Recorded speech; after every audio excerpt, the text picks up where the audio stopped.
Veronica from Auckland makes very good points. Like she said that COVID had held the whole coalition on the right together, the opposition to COVID, and that since COVID's gone off the boil, we're all sort of degenerating back into our sects of neocons and whatever. And Norman Fenton certainly realised that because he was loved by the anti-lockdown crowd and the anti-vaccine crowd and all the rest of it. And then as soon as the October the 7th happened and they realised that Norman was a Jew, they all were suddenly opposed to him.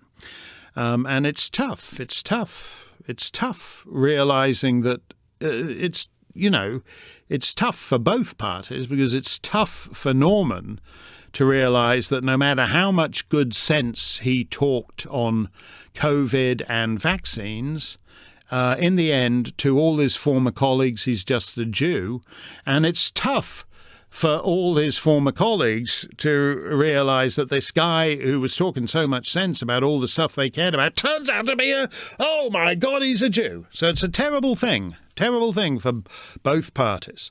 And Norman's actually written a terrific essay, which you can find very easily. He's talking about his grandfather, born in Jerusalem, at a time when we live in an incredibly stupid age, and people don't think Jews were born in Jerusalem because they think they all arrived in Palestine in the course of the 20th century. But anyway, Norman's written a great column on that, and you should read it. Norman continues, it's great to know that at one of the darkest times in Jewish history, there are still some people with genuine integrity who understand the injustice of this situation in which the people who suffered the most barbaric terrorist attack. Nobody remembers that, Norman. It was October the 7th. Yeah, they beheaded some babies, but that's old news. Nobody cares.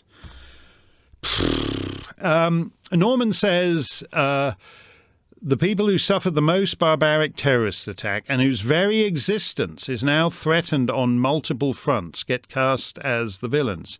Yeah, again, it's, Palestine will be free from the river to the sea. The chant you can hear on the streets of every major Western city.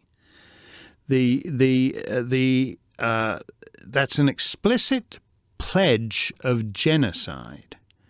And yet the only Nazis around are now the Israelis.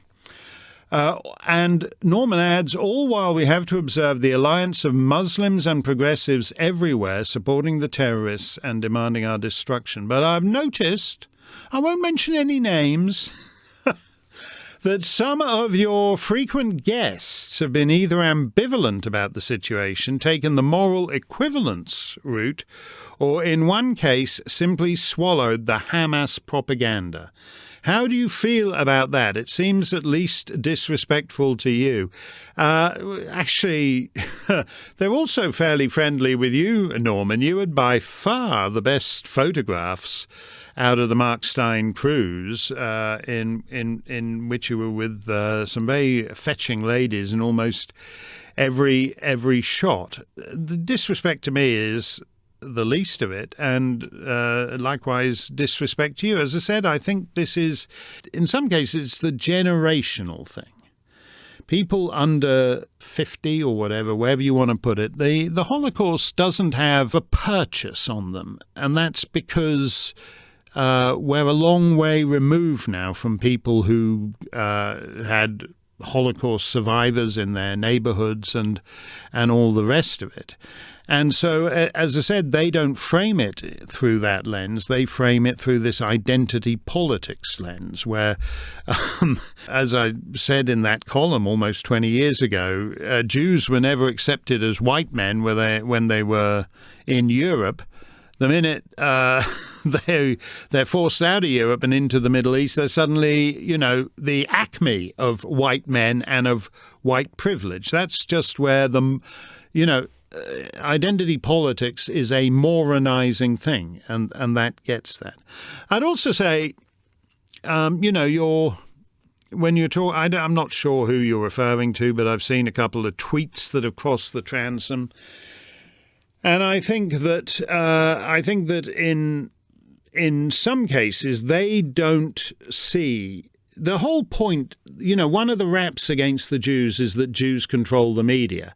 So that, for example, if Jews were somehow to get the pro-Hamas march banned, a small number of people would think, oh, that's good. We don't have people on the streets who support people who chop the heads off babies.